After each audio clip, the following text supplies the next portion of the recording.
আসসালামু আলাইকুম বন্ধুরা, তোমরা সবাই কেমন আছো? আশা করি নিশ্চয় ভালো আছো। আল্লাহর অশেষ রহমতে এবং তোমাদের দোয়া ও ভালোবাসায় আমরাও না বেশ ভালো আছি। তো আমার পরিবার ডেইলি ব্লগ ভিডিও চ্যানেলে তোমাদেরকে অনেক অনেক অভিনন্দন জানাইলাম। আর তোমরা দেখতেই পারছো আমি সকাল থেকে ব্লগটা স্টার্ট করছি। অনেক সকাল আহ, তো ঠান্ডা দিন তো তোমরা জানোই একটু দেরি বেশি হয়, তো দেরি বেশি হওয়ার পরও 6টার মধ্যে আমি উঠছি। তো ওঠার পরে বাসি ঘর দিয়ে সুরাসামটি করে নিয়ে আমি কিন্তু বাসনপত্রগুলো মাজার জন্য চলে এসেছি। তো ওইগুলো তোমাদের সাথে গল্প করতে করতে হয়ে গেল মানজা। তো ওইগুলো মানজার পরে আমি আবার অনেকটাই দেরি করি, এই কাপড়গুলো আমি ধোয়ার জন্য চলে আসলাম। এইগুলো ধুয়ে দিলে মনটা অনেকটাই শান্তি হয় সকাল সকাল ধুয়ে দিলে। তো যেহেতু ঠান্ডা দিন শীতকাল তোমরা তো জানোই, ওই জন্য সকাল সকালে সব কাম কাজ শেষ করলে ভালো। আর এইটা হবে না প্রায় 10টার টাইমে বাবা কামিয়ে নিয়ে নান্দি ধুয়ে তারপর এইগুলো আমি ধুবে রাখছি, যেহেতু এইগুলো ধুতে অনেকটাই টাইম লাগবো। যেহেতু লং প্যান্টের মধ্যে কিন্তু অনেকটাই মলে হয়ে যায়, আর ওইগুলো বিরাজ দিয়ে সাফা করা নেব। তো তার জন্যই আমি এইগুলো ধুয়ে দিছি। বাবাক নিয়ে নান্দি ধুয়ে আমি ধোয়ার জন্য চলে আসিছি। তো এইগুলো আমি ভালো করে ধুয়ে নিব। আর বন্ধুরা তোমাদেরকে একটা কথাই বলি, কারা কারা আমার এই রকম ভিডিও দেখতে ভালো পাও অবশ্যই একটা কমেন্ট করে জানাইও। আর কে কে কোথায় থেকে দেখছো ওরাও কিন্তু কমেন্ট করে জানাইও। তোমাদের একটা কমেন্টের আশায় আমি বারে বারে অনেকটা ভিডিওর মধ্যে খালি কমেন্ট কমেন্ট করি, কমেন্টের আশায় আমি কিন্তু বসে থাকি।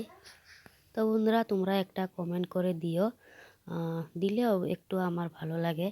তো যাই হোক, তোমাদের সাথে গল্প করতে করতে দেখতেই পারছো আমি কিন্তু লং প্যান্টটা অনেক সুন্দর ভামজে বিরাজ দিয়ে ঘষে ঘষে নিবে নিচ্ছি। ইমুরা উমুরা নিচে উপরে নিচে যেহেতু দোকানত বসলে ময়লা হয়, তো তার জন্য আমি লং প্যান্টটা ভালো করে ঘষে ঘষে সাফ করে নিব। আর ভাবলাম যে এতে থুলে তো একটু রোদ উঠছে, কলে পারত রোদ উঠছে, ওই জন্য ভাবলাম যে একটু পানি দিয়ে আমি ধুয়ে থুই যাতে সাবানের ফেনাগুলো না শুকাই। তো তার জন্যই আমি একটু পানি দিয়ে ভিজিয়ে নিলাম। আর এক এক করে সব কিন্তু আমি ধুয়ে নিছি, ওইগুলো তোমাদের সাথে শেয়ার করলাম না। তো বন্ধুরা এই যে তোমরা দেখতেই পারছো আমার কিন্তু সব কাপড় ধোয়া শেষ। এখন আমি ভালো করে এইগুলো ধুয়ে নিব। তো ধুয়ে নিয়ে আবারও আমি এইগুলো মেলে দিব। বাসাত কিন্তু অনেকটাই রোদ উঠছে। আর আমাদের ঘরত কিন্তু ঠান্ডা, যেহেতু ঘরের উপরে গাছগাছালি আছে, তো তার জন্যই রোদের চালটাও হিট কম হয়, আর ওই জন্য ঘরটাও ঠান্ডা থাকে।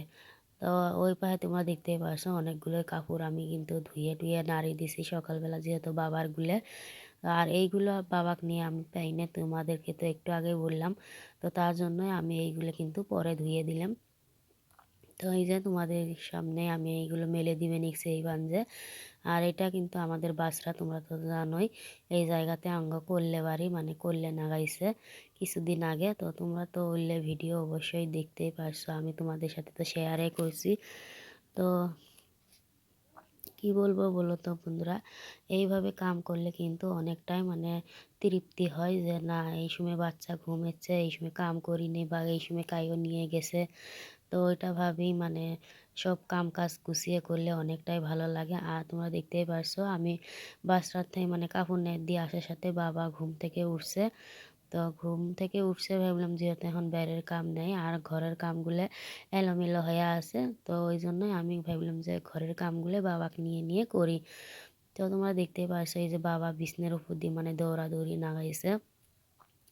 আর তোমাদেরকে গতকালকে তো আমি বলছি যে এই গাট্টিগুলো আর 1-2 দিনের মেহমান, তো গাট্টিগুলো নিয়ে গেছে। আর ওই জন্য আজকে আমি ভালো করে এই রুমটা সুরা সামটি দিয়ে ফটফটা করে নিমু। তো তোমরা দেখতেই পারছো এই যে সুরা দেওয়ার সাথে কিন্তু অনেকগুলোই ধুলে বালা জল সহিত তলে আসিল, তো জল সহিত তলে তো ওইভাবে সুরা দেওয়া হয় নাই। তো আজকে যেহেতু গাট্টিগুলো নিয়ে গেছে আর জল সহিটা আমি সরকি থুয়ে ভালো করে সুরা দিয়ে নিব। আর এখন দেখতে পারছো তোমরা আমি সুরা দিয়ে নেওয়ার পর আর জলসহিটা আমি ওই সাইডে এক সাইড করি রাহি দিমু।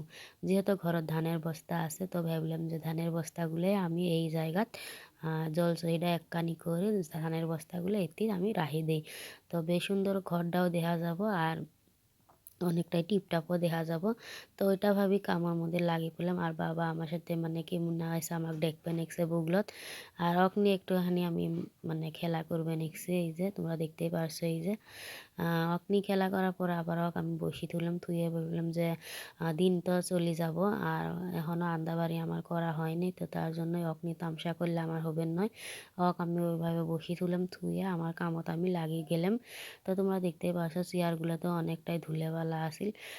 ওইগুলো আমি মানে সুরা চামটি দিয়ে ভালো করে রেখে দিব যার যার জায়গার মতো তার তার ওইখানে। তো তোমাদের সাথে তারপরে মানে ভিডিও শেয়ার করা হয় নাই। তো এটা হবে নিশ্চয় বিকালবেলা। বিকালবেলা মানে এই যে আমরা মানে ছাগল চড়াবার গেছি। তো ছাগলের পেটত তো মানে খিদে ভোক লেগছে আর আজকে এনেজের পাতাও বুড়ি দেওয়া হয়নি। তো তার জন্যই ভাবলাম যে আজকে ছাগলটাকে আমি চড়াই। তো চড়ানির পরে এই যে তোমরা দেখতে পাইছো এই যে ছাগলটাকে আমি এই জায়গাত মানে এটা আমাদের এর সাথে বাড়ির সাথে একটা পাগার। আমার মানে একটা খালা শহরি হয় ওই খালা শহরি পাগার। আর ওতে আমি মানে সারি দিছি, সারি দিয়ে আমাদের করলে বাড়িতে আমি আসছি বলে দেখি করলে বাড়ির মানে গাছগুলো কীরকম হয়েছে ফাঁকের গুলে। তো ওইটাই আমি হাত দিয়ে বেড়াবে নিচ্ছি। তো তোমরা দেখতেই পারছো এই যে আমি মানে মানে ভিডিওটা স্পিড করে দিছি কারণ অনেকটাই লং হয়ে যায়, তো তার জন্য আমি স্পিড করে দিছি। আর তোমরা দেখতেই পারছো ডাঙ্গা শাকের গাছগুলো কিন্তু অনেকটাই বড় হচ্ছে, এখন মানে খাওয়ার মতোই হচ্ছে। তো 1-2 দিনের ভিতরে খাবো অবশ্যই, তোমাদের সাথে তো শেয়ার করব যখন ওই শাকগুলো আমি তুলবো। তো নিজের গাছের নিজের পালানের শাক সবজি খেতেও কিন্তু অনেকটাই ভালো লাগে, অনেকটাই মানে খেতে যে স্বাদ লাগে না তুলতে বা আবাদ করতে ওইটা মানে অনুভূতিটা এসে। তো তোমাদেরকে এই যে পেঁয়াজের গাছগুলো আমি একটুখানি দেখিয়ে দিলাম। আর এই যে পেঁয়াজের গাছগুলো কিন্তু অনেকটাই বড় বড় হয়েছে। তো বন্ধুরা আজকের মতো এই পর্যন্তই রইল। কে কে কোথায় থেকে দেখছো আমার ভিডিওটা অবশ্যই কমেন্ট করে জানাইও। আর এই যে আমাদের এই গাড়টা আজকে কিন্তু পানি একটু কম, তো পানি কম হচ্ছে কারণ আজকে একটু কামও কম হচ্ছে, তো তার জন্য একটু পানিও কম হয়েছে। তো বন্ধুরা তোমরা কে কে কোথায় থেকে দেখছো আমার ভিডিওটা একটুখানি কমেন্ট করে জানাইও। তার ইতিমধ্যে মৌসুম লাগাইছে পানির মধ্যে স্যান্ডেল দিয়ে। তো এই যে তোমরা দেখতেই পারছো এই যে। তো আজকের মতো এই পর্যন্ত রইল। আসসালামু আলাইকুম, খুদা হাফেজ।